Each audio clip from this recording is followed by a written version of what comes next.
Hayat şaşırtır hep zaten. Ben gittim ben giderken, hiç umudum kalmamışken bir güneş parlar bazen. Hayat şaşırtır hep zaten. Ben gittim ben giderken, hiç umudum kalmamışken bir güneş parlar bazen.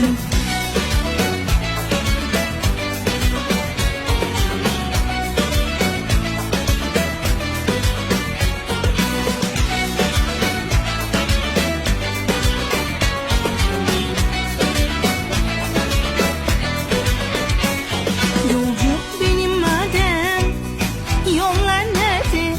Kırgın kanatlarımı, ilacım nerede? Bitti derken her şeyinden, gitti derken sabrettim ben.